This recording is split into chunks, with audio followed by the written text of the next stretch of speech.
Nous sommes live. On est live! Hello tout le monde, salut. On est à l'épisode 183. Ah, Merci, mademoiselle. Bonsoir. C'est un drink! On va checker le petit... Livré en plus. Ben oui. Ça et le Saint-Hubert qui arrive. Ça peut faire la pub. Live. Oh, ça on pourrait foutre ça sur Facebook aussi. Attention tout le monde.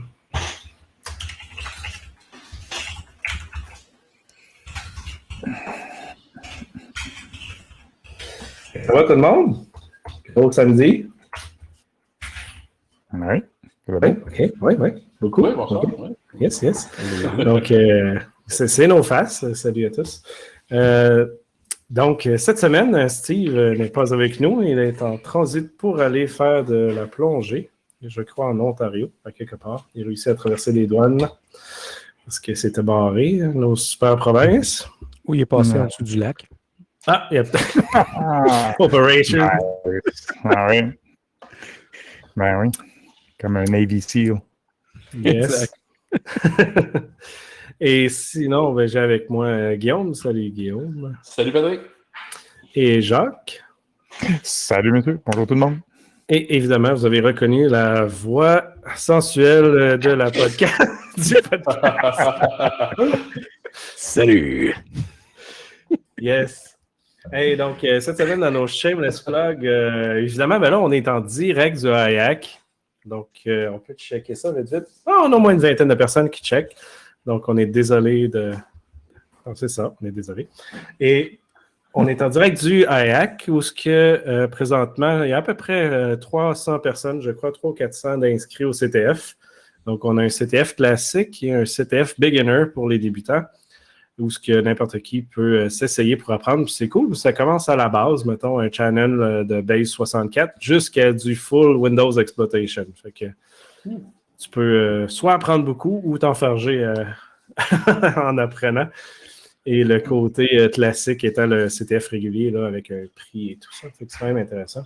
On aurait dû leur proposer le code QR de COVID. Oui. Previous Responsible Disclosure. Mm-hmm.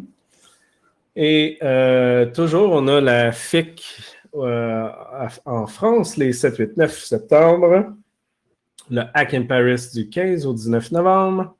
Le magasin du Hackfest qu'il faut vraiment commander des choses parce que je pense qu'il n'y a plus grand-chose sur notre magasin, sur shop.hackfest.ca. Il va y avoir des t-shirts de la French Connection bientôt, messieurs. Vous allez recevoir les nouveaux. On va avoir des HIAC aussi. Puis je ne sais pas quoi d'autre, là. Ça va s'en venir. Si vous n'êtes pas sur le Discord, c'est sur discord.hackfest.ca pour recevoir le tout. Donc, un petit sujet d'opinion pour commencer. Je ne sais pas c'est qui l'a écrit là-dedans qui voulait en parler, messieurs. C'est moi qui avais écrit de quoi? Yes. Parce que, j'avais vu ça. Écoute, ça a fait le tour sur LinkedIn, après ça Twitter, mais le premier que j'ai vu, Patrick, c'était le tien sur LinkedIn quand tu as posté l'article du Journal de Québec à propos de le projet de loi 64 qui était mis sur la glace. Fait que je me suis mis à réfléchir à ça, puis j'ai écrit un petit mot à messieurs Legault et M. Kerr. Donc, on y va? Ben oui, vas-y. Bon, cher M. Legault, cher M. Kerr, nous voilà bien avancés dans le mois de juin et le Canadien est en pleine série éliminatoire. C'est excitant, ça fait du bien, ça remonte le moral après plus d'un an de mesures sanitaires, de confinement et de couvre-feu. Une rondelle d'hockey, oui, absolument. Mais il y a des choses, par contre, qui ne devraient pas être mises sur la glace. Le projet de loi 64 en est un bel exemple. Le 11 juin dernier, le Journal de Québec rapportait que ce projet de loi était mis sur la glace. Les réactions et commentaires de la part de la communauté de cybersécurité ont été vives et rapides et peuvent se résumer ainsi. C'est absolument désolant. Le Québec allait faire preuve de leadership au niveau de la protection des données personnelles d'employés, de clients, de fournisseurs et de ses citoyens. Chose que même Ottawa n'est pas arrivé à faire. On aurait pu voir ça comme un coup de gueule au fédéral. Vous n'arrivez pas à légiférer la protection des données personnelles des Canadiens? Laissez faire, on va s'en occuper pour les Québécois. Finalement, votre gouvernement s'appuie à un groupe de lobbying, notamment la Fédération des chambres de commerce du Québec, qui met de la pression de la part du secteur privé que trouve que les pénalités sont abusives. Abusives? Savez-vous ce qui est abusif, messieurs? Lorsqu'il y a une cyberattaque ou une brèche de sécurité et qu'il y a compromission de données personnelles, un seul incident peut représenter des centaines, voire des milliers de Québécois qui se trouvent potentiellement victimes d'arnaques et de vols d'identité. On en parle assez souvent sur ce podcast. La majorité des incidents se rencontrent des vulnérabilités qui sont déjà corrigées par le manufacturier, ce qui indique une lacune importante d'hygiène de cybersécurité de base. On le voit presque quotidiennement. Les entreprises québécoises souffrent clairement de je m'en foutisme lorsque ça vient à protéger les données personnelles qu'elles hébergent. La FCCQ rapporte que les entrepreneurs s'inquiètent de l'impact financier du projet de loi 64, que ça pourrait causer des préjudices importants à l'économie québécoise. Par contre, il est estimé que 60% des PME qui sont victimes d'une cyberattaque, Patrick t'a mentionné ça il y a 2 semaines, je crois, finissent par fermer leurs portes. Comme on le dit souvent ici, ce n'est pas juste les pertes financières directement reliées à l'incident qui en sont la cause, les rançons, les services professionnels, etc., mais aussi le résultat d'une atteinte significative à la réputation de l'entreprise de la part de ses clients.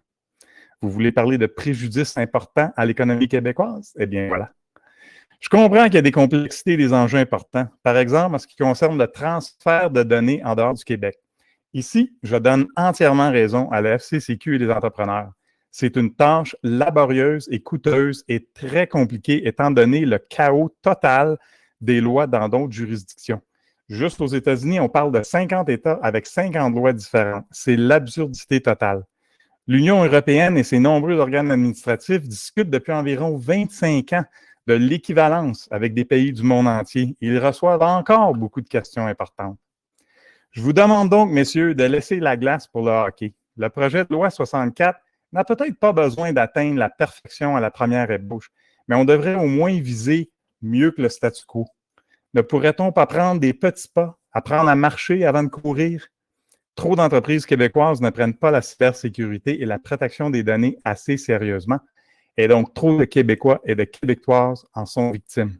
C'est une opportunité parfaite de faire briller le leadership du Québec en cette matière. Merci. Bravo, bravo, c'est bon. Super bon écrit. Oui, oui. Je pense qu'on peut clore l'épisode, tout le monde. On peut pas battre ça. Non, c'est parfait, c'est très cool. J'adore. Évidemment, je ne m'attends pas à ce qu'il y ait un suivi là-dessus, mais c'est sûr que ça va être lu. Non. Puis ce qui est intéressant, puis ce qu'on veut montrer, c'est que la Hackfest aussi a eu la même idée que tu as eue. Un petit peu plus court, mais on peut le montrer à l'écran. Attention, Chrome Tab, ça va être sur le site du Hackfest dans les prochains jours. Donc, ça va être sur pl64.hackfest.ca où on vous a écrit un template pour envoyer le tout. Et on aura aussi là, une description de où rechercher vos députés, le comité et tout à qui envoyer cela. Donc, ça va être là bientôt, puis on veut que tout le monde envoie ça, évidemment. L'impact est juste ridiculement grand. Là. Je veux dire, avec ce que Jacques vient d'expliquer, ça résume très bien. Puis comme tu disais, mon post LinkedIn, j'ai dit très décevant pour rester très poli, mais ça n'a aucun sens ce qui a été fait. Puis ça a presque été du veto en plus, là. Fait que c'est pas super. Il y en a plusieurs qui ont été moins polis que toi, Pat, mais... Oui, exact. Mais c'est terrible. C'est moche parce que là, c'est du lobby d'entreprises qui ne veulent pas se forcer à sécuriser les données. Je peux comprendre que le délai d'1 an est short. Si le deal à 2 ans, tant mieux. Si c'est plus que 2 ans, ça va être un coup d'épée dans l'eau. Ça ne donnera rien, cette affaire-là. Les technologies, dans 5 ans, ils vont être dépassées. Il va falloir qu'ils recommencent encore. C'est n'importe quoi au final. Là. Comme j'essaie de soulever, c'est pas question de régler tous les points, là, surtout quand on parle de l'exportation de données en dehors de la juridiction. C'est compliqué, ces choses-là. Là. Ah mais, oui, tout à fait. Mais on ne met pas ça sur la glace. Là. On continue, là, on bûche, puis on avance, puis on trouve une solution. Là, mais il faut faire de quoi? Exact. Oui, puis à la base, je pense que le projet est justement presque une entreprise impossible, à savoir que, bon, si vous avez pris connaissance du projet de loi là, avec ses 165 amendements à plusieurs dizaines de codes de loi, c'est pratiquement ingérable là, comme projet de loi. Donc, c'est un petit peu, là, ça soulève la question à savoir justement si c'est pas justement volontaire d'embourber cette démarche-là dans un dédale législatif absolument impossible. Parce qu'on s'entend, dans la forme qui est là, l'excuse d'arrêter le processus est quasiment valable parce que ça n'a pas de sens comme projet de loi. C'est trop gros. Il y a tellement des ramifications dans des zones. Donc, vraiment, c'est plutôt l'effort de recadrer ce projet de loi dans une perspective de sécurité qui devrait être faite. Et pourtant, là, il n'y a absolument plus rien qui est là. On a comme par dit, on donne des coups d'épée dans l'eau en se donnant des bonnes intentions, mais il n'y a absolument rien qui avance. Exact. Richer, qu'est-ce que tu en penses? Non, effectivement, c'est comme vous étiez en train de dire, c'est le fait de pouvoir au moins faire un démarrage de tout ça. C'est un minimum. Parce que, je veux dire, on peut planifier, on peut continuer de planifier, puis on finit par être paralysé parce qu'on planifie pendant trop longtemps, puis on finit par rien faire pantoute. Donc ça, on le sait, c'est applicable n'importe où. Mais au moins d'avoir un début ou un démarrage, puis comme tu l'as dit, Jacques, même si c'est pas parfait au début, c'est pas grave. Je veux dire, au moins, s'il y a quand même quelque chose qui est fait, ça montre la bonne volonté en même temps. Parce qu'autrement, ça montre juste comme quoi que c'est pas important. Tu sais, c'est pas grave, puis bon, finalement, on l'a fait, mais... Bien paraître au final. Exact. C'est l'impression que ça donne. 100%. Mais en espérant que ça donne quelque chose, puis en espérant que tous les auditeurs vous prenez un petit 5 minutes pour copier-coller la lettre, puis vous l'envoyez. Et si vous vous sentez inspiré, faites comme Jacques aussi. Là, c'est pas obligé d'être le même texte envoyé à tout le monde, mais c'est sûr que ça facilite la vie à tous. Si on commence nos nouvelles, Guillaume, mon GitHub, qui finalement prend position avec les données sur leur repo, là, en gros, sur les projets de sécurité versus les projets de hacking. Oui, donc GitHub qui a officiellement pris position là, en faveur des projets qu'ils estiment à double usage, donc un outil qui peut être utilisé à la fois à des fins de sécurité ou à des fins de piratage. Là où ça commence à devenir nébuleux, c'est plutôt au niveau de la définition du double usage, et il n'y a vraiment rien qui stipule comment GitHub va déterminer ce qui est à double usage ou à simple usage, etc. Donc, un pas dans la bonne direction, mais par contre, on voit quand même qu'il se laisse un niveau de discrétion assez large, à savoir que, ils peuvent décider qu'un logiciel donné n'est pas à double usage, donc il peut strictement être utilisé à des fins malicieuses, ou donc le niveau de discrétion est quand même assez élevé. D'un autre côté, je pense que ça peut permettre de clore certains débats évidents là, sur certains outils. Donc, un pas dans la bonne direction, mais quand même assez, comment dire, ils essaient beaucoup d'éviter de s'engager fermement à pouvoir à héberger n'importe quoi, là, ou du moins à tout projet de sécurité relié à la sécurité dans la mesure où ça pourrait leur porter atteinte. On se rappellera que Microsoft, qui est propriétaire de GitHub, est quand même un des plus grands,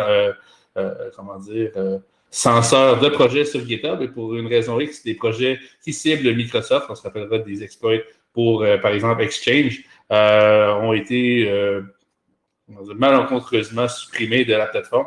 Donc, quand même un niveau de censure là, qui est quand même troublant. Par contre, on ose espérer que ça a quand même ouvert la discussion, et je pense que justement le processus collaboratif de GitHub permet au moins d'avoir la discussion. Donc, il faut au moins se réjouir de cet aspect-là. Oui, merci Guillaume. Et si on change de sujet un peu de vulnérabilité vers de la viande, mon Jacques, ça va coûter cher à cause des rançons chez JBS. Et il est sur mute. Il nous fait 2 Steve ce soir, beaucoup de nouvelles et un mute. Et un mute. Oui, ça, beginner. OK. Oui, c'est ça, on en a parlé de 2 semaines quand tu n'étais pas là avec Steve. JBS, des plus gros manufacturiers de viande, producteurs de viande, s'est fait attaquer. Il y a des plants en Australie, aux États-Unis et au Canada qui avaient fermé. Temps de découvrir ce qui se passait. Et là, on a appris la semaine dernière qu'ils ont payé 11 millions de dollars de rançon. Et ce qui est un peu particulier quand on lit l'article, c'est qu'apparemment que les opérations, les entreprises étaient opérationnelles au moment qu'ils ont payé la rançon. Donc, on ne sait pas nécessairement s'ils sont fait encrypter des données. Ils ne sont même pas certains. On dirait qu'il y a des données qui ont été exfiltrées. C'est quasiment comme si on donne 11 millions, là, puis laissez-nous tranquilles. Fait que ça, c'est pas tout à fait clair qu'est-ce qui s'est passé au juste, mais c'est juste la nouvelle que ça a sorti 11 millions. On a parlé du 40 millions de CNA de la firme d'assurance la dernière fois. Fait que ça fait beaucoup de dollars. Là. C'est profitable d'être pirate ces temps-ci. Oui puis non, parce qu'il y en a plein qui se sont fait pogner aussi. ça leur coûte cher d'une manière différente. Et parlant de ça, les États-Unis qui utilisent une belle petite phrase qui a fait les nouvelles, Guillaume Biden, qui lance un ultimatum à Vladimir Poutine considérant les opérations là, des cyberattaques qu'ils font contre les États-Unis. Assez intéressant comme nouvelle. Oui, Patrick, donc c'est le grand sommet entre Joe Biden et Vladimir Poutine, donc une rencontre au grand sommet entre deux des plus grandes puissances du monde. Et bien sûr, un des enjeux qui a été discuté, c'est en matière de cybersécurité. Donc Biden qui a averti officiellement Vladimir Poutine de ne pas s'en prendre à 16 secteurs stratégiques. Donc ça fait quand même sourire de savoir qu'il ne faut pas que vous frappiez dans ces 16 secteurs-là. Donc, c'est pratiquement une belle liste d'épiceries là, pour le Business Network. Donc, à savoir que, bon, si vous voulez frapper, c'est là qu'il faut frapper, les boys. Donc, c'est ça. Par contre, bon, à savoir jusqu'à quel point il y a du sérieux derrière ces avertissements-là. Bon, ça reste à déterminer. Par contre, il y a quand même plusieurs secteurs névralgiques qui demeurent là, quand même toujours présents, à savoir, bon, les systèmes de contrôle industriel, c'est toujours du SCADA qui revient, à savoir que, bon, ces systèmes-là, on sait qu'ils sont pas protégés. On sait que, bon, il y a eu des événements où c'était pratiquement du TeamViewer qui était activé sur des infrastructures stratégiques, les secteurs énergétiques, par exemple. Donc, Biden qui avertit Poutine, pour ne pas dire implorer Poutine, de ne pas cibler ces 16 secteurs stratégiques-là. Donc, une filière définitivement à suivre, à savoir que, bon, est-ce que ça va être, est-ce que c'est un avertissement vide, est-ce que ça va constituer une déclaration de guerre? Parce qu'on sait que, bon, la Russie est quand même extrêmement active, à la fois officieusement et officiellement là, au niveau des opérations là, de cyberattaque. Donc, une filière quand même très intéressante. Donc, dans les show notes, vous pouvez trouver le communiqué officiel, à savoir que, bon, ce que Biden et Poutine auraient discuté, mais ça fait quand même sourire, à savoir le niveau de naïveté un peu autour d'un pareil avertissement. Ouais, mais ils vont pirater la Russie s'ils sont pas gentils. C'est un peu ça qui est dit aussi là, oui. à CNN ou je sais pas où ils ont sorti cette compte-là. Je trouvais ça très drôle. Oui, exact. C'est by cyber or any other means. Donc, le fameux cyber de Donald Trump est revenu des morts par la voix de Joe Biden. Donc, ça fait toujours sourire. Ouais. Au moins, c'était pas le Space Force, fait que c'est correct. Faut mieux en rire qu'en pleurer. Exact. De ton côté, Jacques, c'est un sujet similaire. On parle de War Games, mais dans la vraie vie, l'OTAN qui avertit qu'elle pourrait riposter avec des actions des militaires. Des cyberattaques, c'est-tu exactement le même genre de nouvelles ou c'est. C'est à peu près ça. Ça va chercher un peu, tu sais, comme là, Steve en parle souvent, là, que la nouvelle plateforme, ça va être de la cyberguerre. Moi, je t'attaque, toi, tu m'attaques, on s'attaque, puis on essaye de détruire ou de bloquer nos infrastructures. Mais là, l'OTAN dit, là, c'est parce que là, on va considérer une cyberattaque comme une attaque militaire. Hein. Puis on risque de riposter, mais avec des avions, puis des bombes, puis tout ça. Là. Fait que, tu sais, est-ce que c'est rendu que les cyberattaques vont générer des vraies guerres dans certaines parties du monde? On est-tu rendu là? Peut-être que oui. Mais là, ils ont mis le mot, là, que, regardez, là, c'est... Mais c'est similaire aussi à une des nouvelles qu'on parlait dans les derniers podcasts, le fait que l'Israël, le conflit qu'il y a eu, puis là, je ne sais même pas s'il est fini, je n'ai pas suivi les nouvelles, mais en Israël, ils bombardaient le petit quartier, que le nom m'échappe, et ils ont targeté une équipe de cyberattaque, au final, un genre de Red Team state-sponsored. Puis ils ont bombardé, ils n'ont pas bloqué les firewalls, là, ils ont gâché une bombe dans la maison, puis ça a fini là. Fait que ça peut avoir des conséquences assez intenses. Guillaume, j'aime ton commentaire. dans le chat, il dit « Jouons à la guerre thermonucléaire », mais je pense que récemment, on joue plus à l'autre jeu, là, lui, où ce que tu propages un virus. Là. On est pas mal dans ce mode-là ces temps-ci. Puis parlais d'attaque encore, Guillaume, puis celle-là, je pense qu'elle va être de plus en plus utilisée partout aussi, avec tout ce qu'on vient de parler, sur les voitures autonomes. Oui, donc une attaque quand même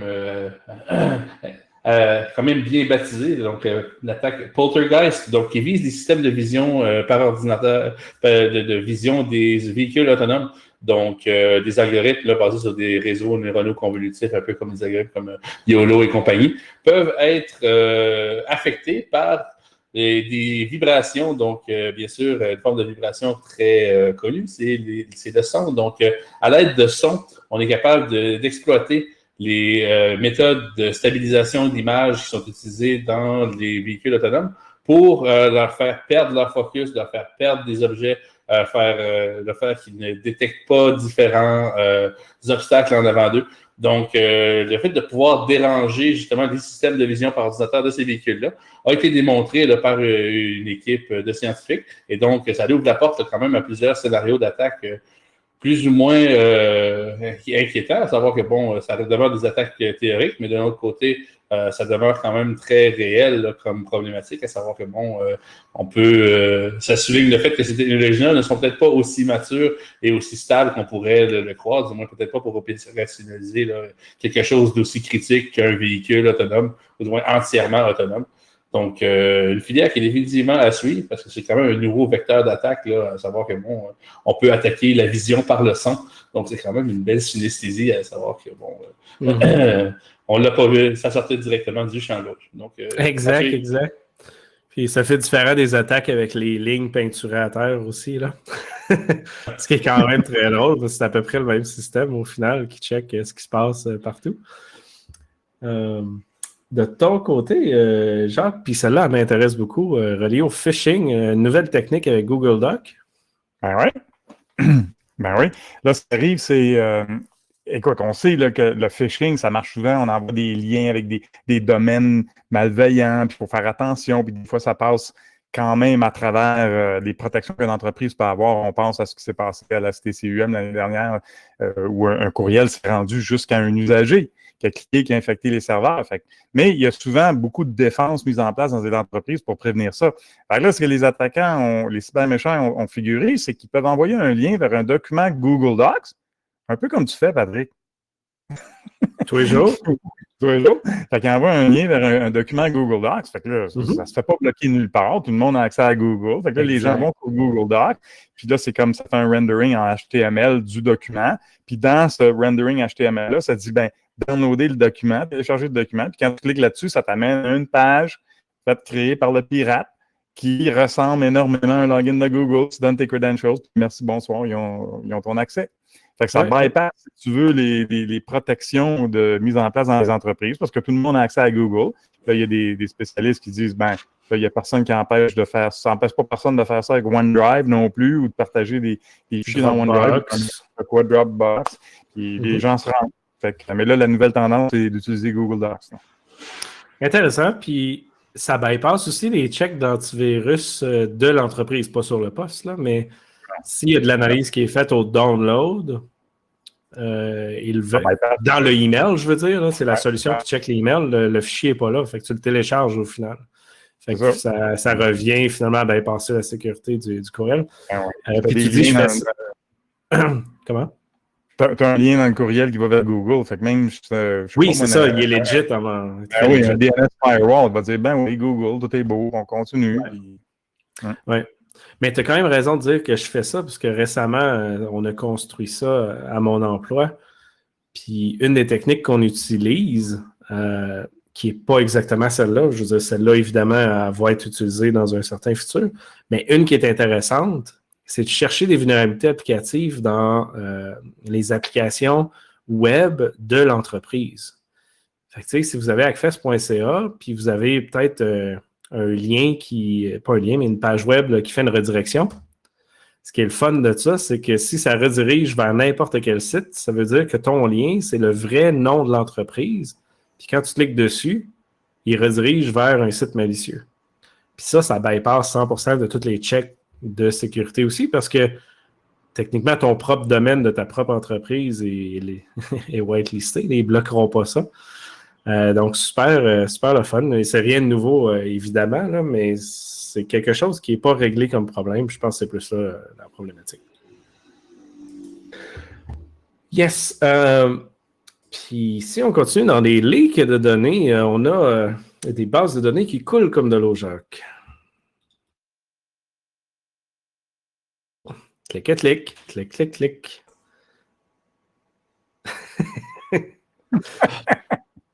OK. Oui, il y a un rapport cette semaine que j'ai trouvé intéressant là, parce qu'il parlait de 3 différents leaks de bases de données. C'est des bases de données qui sont dans le nuage, qui ont été mal configurées et ils ont été exposés directement sur Internet. Donc, le premier, c'était une compagnie, là, évidemment, mon lien n'arrive pas. La première compagnie, c'était une compagnie de services de cybersécurité qui s'appelle Cognite. Puis Cognite, c'est une compagnie d'analytique qui analyse des records. Ils ont quelque chose comme 5 millions de records qui ont été exposés en ligne. Puis là, ils vendent ça comme service de cyberintelligence à des tierces parties. Ils ont à peu près 1000 entreprises et gouvernements qui s'abonnent à ça. Puis là, leur base de données était complètement ouverte sur le web. Disponible pour tout le monde, qui incluait là, des noms d'usagers, des mots de passe, de la source du breach, puis toutes ces choses-là. Après ça, il y a eu une brèche importante que j'ai vu une couple de places, CVS, la grosse chaîne de pharmacie aux États-Unis là, qui s'est faite, qui est encore là. Les données sont pas trop pires de ce que j'ai vu. Là, c'est plus administratif, pas administratif, technologique dans le sens les IP, des affaires de même. Ouais. Mais la technique utilisée, c'est pas une technique. Là. Je veux dire, le fail de CVS, ils ont mis une base de données publique, 100%, simplement non authentifiée. C'est pas du hacking rendu là. Ils ont mis les documents dans la rue, quelqu'un les a ramassés, là, c'est plus ça. Mais pas fort, hein. Non. Puis l'autre, encore ça. Non, oui. Puis l'autre, c'était Wegmans, une chaîne d'épicerie aux États-Unis. La même chose, une base de données dans le nuage, puis ça a été ouvert. Puis là, il y a des noms d'usagers, des mots de passe, des adresses, des dates de naissance, des données privées. Mais tout ça, pas pour dire que, comme tu dis, c'était pas toutes des données hyper sensibles. Il y en a dans certains cas, mais c'est le fait de ne pas avoir la spécialité ou les connaissances nécessaires pour bien sécuriser les choses dans le nuage. Puis il y a tellement d'efforts de marketing, on le voit partout, là, dans le nuage, tout le monde, la transformation numérique, puis tout ça. Allez-vous-en dans le nuage, vous allez être sécure. Ben non, comme tu dis, là, les portes sont grandes ouvertes parce que les gens n'ont pas compris comment sécuriser ça comme il faut pour exposer des bases de données sur Internet. C'est plus qu'une porte grande ouverte, c'est comme un cadeau, c'est comme prends mes données. Aïe. Et il nous reste une ou deux petites nouvelles sur l'Euro 2020 qui a décidé que les mots de passe, ça pouvait être bien plus faible que ça. Hein. Qu'est-ce qu'on en pense? Nous autres, D1, 2, 3, 4, 5, 6.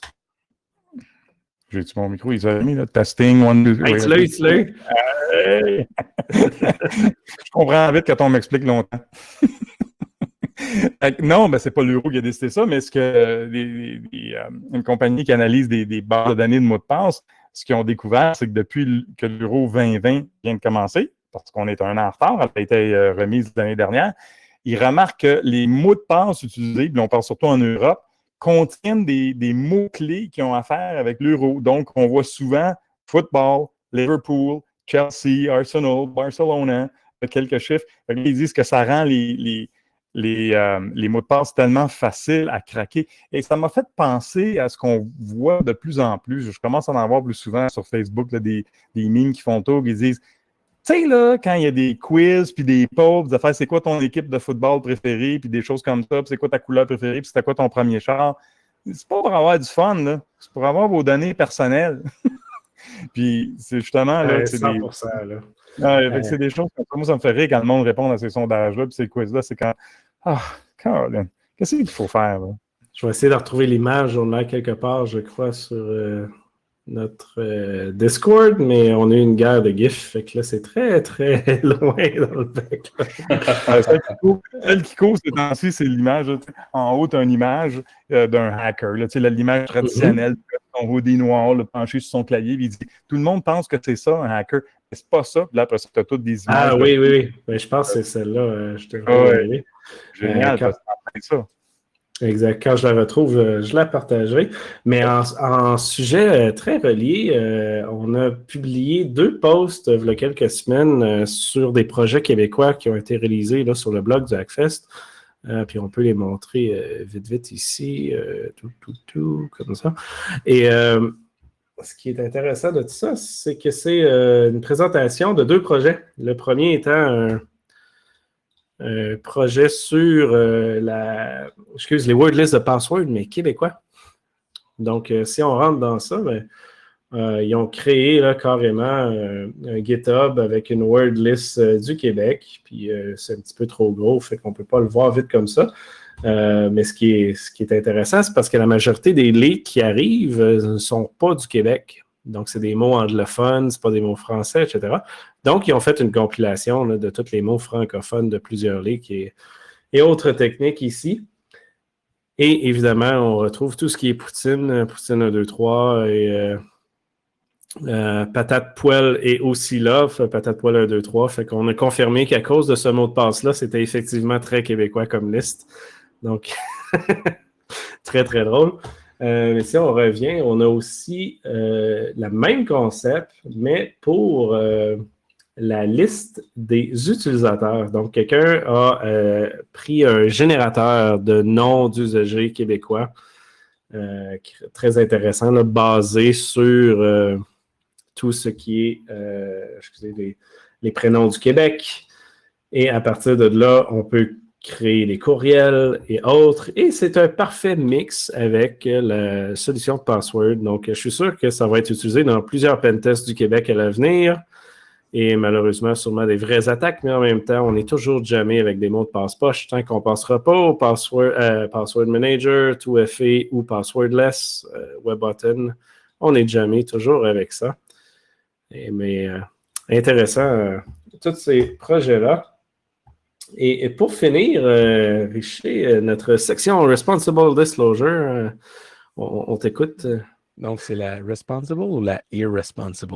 Oh boy, on peut la renommer. Moi, j'aime ça aussi. Oui, vas-y. Ça va être la irresponsible disclosure. Yes! Hey, cette semaine, on en a 2, parce que je pense que la dernière fois, on n'en avait pas. Donc, lettre première, je la trouve simplement drôle. On va partager l'écran ici. Et pourquoi pas parler de la police qui n'est pas capable de mettre son site web en HTTPS. Oh, là, je n'ai pas partagé l'écran au complet, fait qu'on va recommencer cela. Et on partage la police ici qui n'est pas en HTTPS et qui, évidemment, si tu browses un site web du genre, tu mérites un petit peu de vie privée, mais vous ne l'aurez pas encore tant que ça ne sera pas réparé. Donc, un peu dommage. Je ne comprends pas pourquoi on est encore là aujourd'hui. Habituellement, on se bat pour enlever TLS 1.1, pour mettre 1.2, 1.3. Là, il faut se battre pour tout. Mais c'est quand même un beau site, Patrick. Je pense qu'on peut inviter nos auditeurs à quand même lire ce qu'il y a sur ce site et surtout bien se servir de toutes ces fonctionnalités là, au meilleur de leur capacité afin de découvrir ce que l'École nationale de police du Québec a à offrir. Je pense qu'on peut leur lever la main sur tout ce qu'on peut découvrir sur ce site. Comme quand on fait les réponses à des sondages, des choses comme ça. Je suis sûr qu'il y a bien des fonctionnalités cachées. Très dommage. L'autre, Guillaume, ça, c'était notre premier, très facile, très simple. Mais Guillaume, tu nous en as partagé un, puis je veux savoir, ça sort de où? Puis c'est quoi le type de données? J'ai regardé vite, puis ça avait l'air un peu débile, fait que je suis pas allé plus loin. Ça a l'air en effet débile. Écoute, ça semble être un des projets secrets de la Ville de Montréal qui est présentement publiquement en bêta. Donc, un paquet de jeux de données de la Ville de Montréal. Donc, on les félicite pour leur très grande transparence. À savoir si c'est volontaire ou pas, c'est une autre question. Mais il y a énormément de belles données là-dessus. Donc, on peut retrouver un répertoire des actes criminels. On peut retrouver les contrats faits par des fonctionnaires. On peut retrouver aussi des détails sur les épidémies et des infestations de punaises de lit. Donc, on peut retrouver un paquet de belles petites informations qui sont là, super bien présentées dans un beau format très, très, très convivial. Donc, je pense que ça vaut la peine là, d'aller voir. On a même aussi, par exemple, les firmes à rendement insatisfaisant. Donc, les propos anti-parlementaires. Donc, qu'est-ce qui est illégal de dire lors des des assemblées là, législatives montréalaises. Donc, un paquet de belles informations, des réponses à des sondages. Bref, je voudrais qu'il y a des centaines là, de jeux de données qui sont là et qui sont facilement là, accessibles pour le bien de la population. Donc, on continue vraiment à féliciter la Ville de Montréal pour cette très, très belle transparence et cette très belle application là, qu'on peut maintenant trouver en ligne grâce au lien qui va être disponible dans les show notes. Je vais aller voir pour le fun les collisions. Puis c'est pas juste, il y a des tableaux de toutes les collisions, mais il y a aussi là, une carte, il y a de l'analytique là-dedans. Là. Fait que là, tu peux faire un drill down puis zoomer sur la carte là, pour voir tous les accidents. Écoute, la Ville de Montréal, c'est plein, là, c'est couvert. Fait que c'est cool. Ben, la question est plus, puis là, je suis en train de briser leur application, mais est-ce que c'est supposé d'être comme ça ou pas? Ben écoute, moi j'appelle ça de la transparence accidentelle. Donc, c'est public, hein? Quand quelque chose est public, ce n'est pas du hacking et ce n'est pas méchant. Braser Internet, c'est légal. C'est légal, c'est même accessible via HTTPS, via une autorité de certification reconnue. Donc, il y a bel et bien un effort assez explicite. Il faut être sécuritaire qu'on avait. Sécuritaire et rendre ça public. Donc, je crois, Patrick, qu'il s'agit bel et bien d'un bel effort de la Ville de Montréal de rendre accessibles ces données dans leurs plus intimes détails. Ben, je suis content de ça, Richer. Je pense que ton commentaire mérite d'être dit publiquement. Non, c'est ça, c'est pour le prochain Montréal AI. Donc, peut-être que cet AI-là va être capable de pouvoir s'occuper des routes, je sais pas, peut-être. Ouais. Ben, c'est des bonnes données, tu sais, on voyait où est-ce que toutes les meurtres ont eu lieu. Fait qu'on peut mettre ça sur un Google Maps puis savoir c'est qui, parce que tu relis ça aux données frontières des taxes qui, évidemment, sont publiques aussi. C'est magique. Je pense que j'adore. C'est pour le tourisme, ça, donc pour savoir où ne pas aller. Parce qu'il y a des points chauds et des endroits où c'est des choses comme ça. Yes! Ben, c'est un court épisode aujourd'hui parce qu'on veut terminer le tout pour l'AIAC et on a quelques participants qui ont des choses aussi ce soir. Mais si le public, vous avez des questions, je pense qu'ils sont une trentaine là, en ligne, n'hésitez pas à les écrire. On va continuer de boire notre eau ici. 1 ou 2 minutes, voir s'il y a des questions. Guillaume a l'air figé. Non, il ne l'est pas. Okay. All right. Mais bon retour de nouvelles, messieurs. Content de ça. Et la prochaine fois, j'ai écouté l'épisode que j'étais pas là et j'ai trouvé un soundboard qui sera fonctionnel au prochain épisode. J'ai simplement pas eu le temps pour cela. Mais on aura un vrai soundboard intégré dans le son du podcast, là. Pas microphone comme Steve a fait, qui était très drôle. Et ça s'en vient. Je pense que ça va être pas pire. Et évidemment, si vous avez d'autres sites web non HTTPS qui devraient l'être ou des données publiques qui ne devraient pas l'être, gênez-vous pas, envoyez ça à lfca@accfest.ca. Donc, merci tout le monde ce soir. Super agréable. Mon Saint-Hubert arrive bientôt. J'espère que le vôtre aussi. Et on se reparle dans 2 semaines. Et bon AIAC, bon CTF et bon CTF Beginner. Merci tout le monde. OK. Bonsoir tout le monde. À la prochaine. Over and out.